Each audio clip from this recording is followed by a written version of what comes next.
Congress party తెలంగాణలో ప్రజాస్వామ్యాన్ని నిట్టనరున ఖూనీ చేస్తోంది. ప్రజా తీర్పును అపహాస్యం చేస్తోంది. ప్రజలు ఓట్లేసి గెలిపించిన కౌన్సిలర్లను, కార్పొరేటర్లను చెరబడుతోంది. అడ్డదారిలో మున్సిపల్ పీఠాలు దక్కించుకునే చేయని పన్నాగం లేదు. డబ్బు, పవర్, పోలీసులను అడ్డం పెట్టుకుని అరాచకాలు సృష్టిస్తోంది. మున్సిపాలిటీలోకి భారీగా పోలీసు బలగాలను దింపింది. బీఆర్ఎస్ కౌన్సిలర్లు వెళ్తున్నటువంటి వాహనాలను ఎక్కడిక్కడ అడ్డుకుంది. కిడ్నాపులు చేస్తూ, బెదిరిస్తూ, దేబరిస్తూ అన్ని అరాచకాలు ఎన్ని చేయాలో అన్ని చేస్తూ వస్తుంది. మొత్తంగా తెలంగాణలో కాంగ్రెస్ గుండాయిజం మితిమీరిపోతోంది. హైటెన్షన్ వాతావరణాన్ని సృష్టిస్తుంది. తెలంగాణ చరిత్రలో ఎన్నడూ లేని ఉద్రిక్తత వాతావరణాన్ని సృష్టిస్తున్న రేవంత్ ప్రభుత్వం హోంశాఖను చేతిలో పెట్టుకుని చేయని అరాచకాలు లేవు.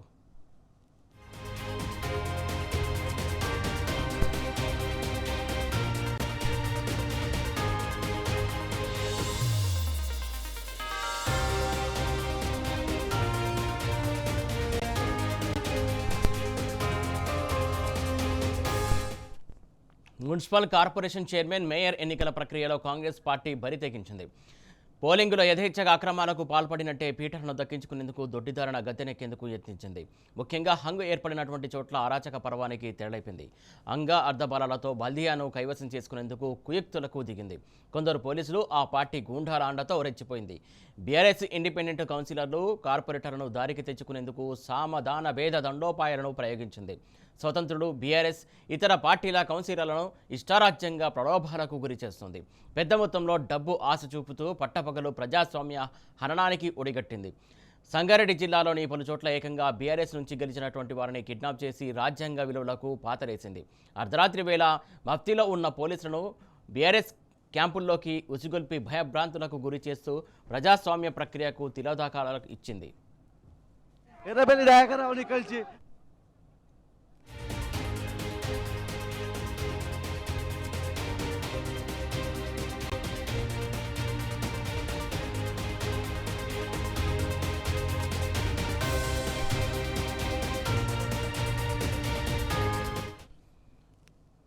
ఎక్కడికి పడితే అక్కడ ఏదైతే ఏర్పడినటువంటి చోటల్లా మున్సిపల్ చైర్మన్ కావచ్చు, వైస్ చైర్మన్ పదవులు దక్కించేందుకు ఇష్టానుసారంగా ఇండిపెండెంట్గా కావచ్చు, అలాగే బీఆర్ఎస్ సంబంధించినటువంటి కౌన్సిలర్ను కాంగ్రెస్ పార్టీ కిడ్నాప్ చేస్తున్నటువంటి పరిణామం చూసుకుంటున్నాం. అలాగే ఇప్పటికీ అయితే 11 మున్సిపాలిటీలకు సంబంధించి అటు కోర్టుకెళ్లి వాయిదా వేయించినటువంటి సందర్భం మనం చూస్తున్నాం. దీనికి సంబంధించి పూర్తి అప్డేట్స్ అందించడానికి మా కరెస్పాండెంట్ వికారాబాద్ నుంచి మహేష్ సిద్ధంగా కూడా, అలాగే మా అభిమనగర్ నుంచి నరేష్ కూడా అందించడానికి సిద్ధంగా కూడా. ముందుగా మహేష్ నుంచి అప్డేట్స్ తెలుసుకుందాం. మహేష్, చెప్పండి, మొత్తానికి ఓవరాల్గా చూసుకున్నట్లయితే చాలా చోట్ల ఇండిపెండెంట్ను కిడ్నాప్ చేయడం కావచ్చు, బీఆర్ఎస్ సంబంధించినటువంటి కౌన్సిలర్ను కిడ్నాప్ చేయడం కావచ్చు, కాంగ్రెస్ పార్టీకి ఉన్నటువంటి నైతికత ఎందుకు కోల్పోతుంది అసలు?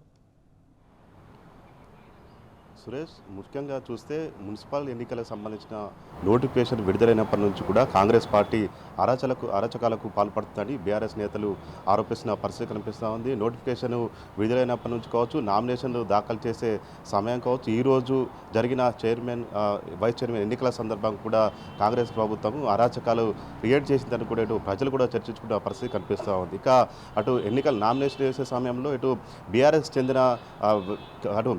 నేతలు కావచ్చు, ఒకరిద్దరిని మాత్రమే అలో చేయడం కావచ్చు, కాంగ్రెస్ చెందిన నేతలను గుంపులుగా పంపించడం కావచ్చు చేసిన దృశ్యాలు మనము చూసాము. ఇక పోలింగ్ రోజు కూడా యథేచ్ఛగా అటు డబ్బులు, మద్యం పంపిణీ చేస్తూ కావచ్చు, ఓటర్లను ప్రలోభాలకు గురి చేయడం కావచ్చు, భయభ్రాంతులకు గురి చేయడం కావచ్చు, అలాంటి సందర్భాలు కూడా మనము చూసిన పరిస్థితి కనిపిస్తుంది. ఇక ఈ ఎన్నికలు జరిగిన తర్వాత ఇటు గెలిచిన అభ్యర్థులకు సంబంధించి పరిగి నియోజకవర్గం చూసినట్టయితే పరిగిలో 18 వార్డులు ఉండగా అందులో బీఆర్ఎస్ పార్టీకి సంబంధించి 8 వార్డులు గెలిచాయి, కాంగ్రెస్ పార్టీకి సంబంధించి 8 వార్డులు గెలవగా మరొక 2 ఇండిపెండెంట్ అభ్యర్థులు గెలిచారు. అయితే ఇద్దరు కూడా బీఆర్ఎస్ పార్టీకి సంబంధించిన రెబల్స్ కావడంతో బీఆర్ఎస్ సపోర్ట్ చేసేందుకు తాము సిద్ధంగా ఉండగా అందులో నుంచి ఒక రెబల్ క్యాండిడేట్ 3వ వార్డుకు చెందిన అభ్యర్థిని కాంగ్రెస్ చెందిన నాయకులు అదే పోలింగ్ కేంద్రం నుంచే ఎత్తుకెళ్లిన పరిస్థితి కనిపిస్తుంది. అది దానికి పోలీసులు కూడా పూర్తి సహకారం అందించిన పరిస్థితి కనిపిస్తుంది. ఇక మరొక ఇండిపెండెంట్ అభ్యర్థి బీఆర్ఎస్ క్యాంపుకు చేరగా క్యాంపు నుంచి అర్ధరాత్రి మఫ్తీలో పోలీసులు వచ్చి బీఆర్ఎస్ కౌన్సిలర్ను భయభ్రాంతులకు గురి చేయడం కావచ్చు, వారిని అక్కడి నుంచి లాక్కు వెళ్లే ప్రయత్నం అయితే చేసిన పరిస్థితి కనిపిస్తుంది. ప్రలోభాలకు గురి చేయడం కావచ్చు, ఒక భయభ్రాంతులకు గురి చేయడం కావచ్చు, ఇలాంటి చర్యలన్నీ చేసి ఇటు ఆ కౌన్సిలర్ చైర్మన్ సీటుకు సంబంధించి అనేక రకాలుగా కూడా ప్రలోభాలకు గురి చేసిన పరిస్థితి కనిపిస్తుంది. ఇక పరిగి సంబంధించి బీఆర్ఎస్ క్యాంపులో ఉన్న అటు అక్కమ్మ అనే ఇండిపెండెంట్ అభ్యర్థి సంబంధించి పూర్తిగా ఈరోజు జరిగినట్టయితే వైస్ చైర్మన్ పదవి ఇస్తామని చెప్పించి మాట ఇచ్చి తీరా బాండ్ పేపర్ మీద కూడా రాసి ఇచ్చి తీరా ఈరోజు చైర్మన్ ఎన్నికయ్యాక అటు వైస్ చైర్మన్ పదవి మరో ఒకరికి కట్టిపెట్టి ఇచ్చిన మాట బాండ్ పేపర్ కూడా అటు తుంగలో తొక్కిన దృశ్యాలు అయితే మనకు చూస్తున్న పరిస్థితి కనిపిస్తుంది. అటు అక్కమ్మ ఈరోజు అటు పోలీస్ స్టేషన్ పెద్ద ఎత్తున కూడా అటు ధర్నా చేసిన పరిస్థితి కనిపిస్తుంది. తన కుమారులు కావచ్చు వార్డు ప్రజలతో కలిసి పోలీస్ స్టేషన్ ముందు కాంగ్రెస్ ఎమ్మెల్యే రామ్మోహన్ రెడ్డికి వ్యతిరేకంగా కూడా నినాదాలు చేస్తూ కాంగ్రెస్ పార్టీ కావచ్చు ప్రభుత్వ వైఖరికి కూడా పెద్ద ఎత్తున కూడా నిరసనలు ధర్నాలు కూడా చేపట్టిన పరిస్థితి కనిపిస్తుంది. అటు కాంగ్రెస్ పార్టీ 2000 అటు ఎలక్షన్ సమయంలో ఇచ్చిన మాటలు నిలబెట్టుకోలేక ప్రజలను ఏ విధంగా అయితే మోసం చేసిందో మరోసారి ఇటు వైస్ చైర్మన్ పదవి ఇస్తామని చెప్పి తమని మోసం చేశారని కూడా ఇటు పరిగి సంబంధించిన 1 నంబర్ వార్డు ప్రజలు పెద్ద ఎత్తున కూడా ఆందోళన చేపట్టారు, ధర్నా చేపట్టిన పరిస్థితి కనిపిస్తోంది. కాంగ్రెస్ పార్టీకి ప్రభుత్వానికి వ్యతిరేకంగా కూడా పెద్ద ఎత్తున నినాదాలు కూడా చేసిన పరిస్థితి కనిపిస్తుంది. ఇంకా తాండూరు నియోజకవర్గానికి సంబంధించి అక్కడ కూడా పెద్ద ఎత్తున ఓటర్లను భయభ్రాంతులకు గురి చేయడం కావచ్చు, కౌన్సిలర్ అభ్యర్థులకు సంబంధించి కూడా గెలుపొందిన కౌన్సిలర్ను భయభ్రాంతులకు గురి చేయడం కావచ్చు, ఇక పెద్ద ఎత్తున కూడా అక్రమాలకు పాల్పడడం కూడా బీఆర్ఎస్ నేతలు కూడా ఆరోపించిన పరిస్థితి కనిపిస్తుంది. ఇక కౌంటింగ్ రోజున అటు స్వయంగా మనోహర్ రెడ్డి కౌంటింగ్ కేంద్రంలోకి మరొక 4 నుంచి 5 రౌండ్లు ఉన్నాయనగా చెప్పగానే అటు ఉండగానే కౌంటింగ్ కేంద్రంలోకి వెళ్ళారు. దీనిపై మాజీ ఎమ్మెల్యే పైలట్ రోహిత్ రెడ్డి పెద్ద ఎత్తున కూడా అటు అభ్యంతరం వ్యక్తం చేశారు. కార్యకర్తలతో కలిసి గేటు ముందర తీవ్ర నిరసన తెలిపారు. దీనికి పోలీసులు రోహిత్ రెడ్డితో పాటు మరొక 8 మందిపై కేసు నమోదు చేశారు. ఇక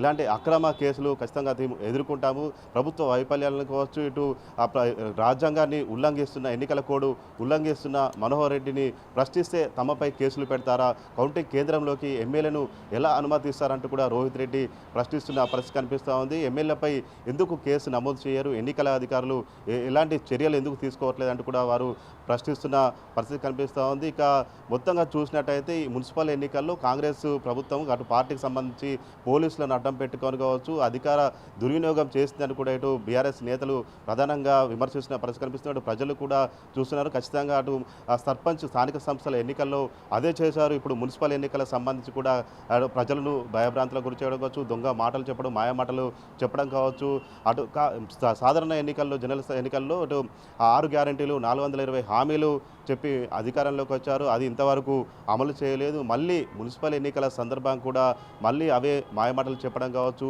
ఆ అధికారులను ప్రజలు మోసం చేసే ప్రయత్నం చేశారు. కానీ ప్రజలు అవేమీ నమ్మలేదు. ఖచ్చితంగా బీఆర్ఎస్ వికారాబాద్ జిల్లా వ్యాప్తంగా కావచ్చు రాష్ట్ర వ్యాప్తంగా కూడా బీఆర్ఎస్కి బ్రహ్మరథం పట్టారు. పెద్ద ఎత్తున కూడా అనేక విధాలుగా కూడా అటు తమకు మంచి స్థానాలు కట్టబెట్టారు కూడా బీఆర్ఎస్ నేతలు చెప్తున్న పరిస్థితి కనిపిస్తూ ఉంది. ఇక మున్సిపల్ ఎలక్షన్లకు సంబంధించి కాంగ్రెస్ పార్టీ అరాజకాలు ప్రజలు గమనిస్తున్నారు. ఖచ్చితంగా రాబోయే రోజుల్లో కాంగ్రెస్ పార్టీకి ఖచ్చితంగా ప్రజలు గుణపాఠం చెప్తారని బీఆర్ఎస్ నేతలు చెప్తున్న పరిస్థితి కనిపిస్తూ ఉంది.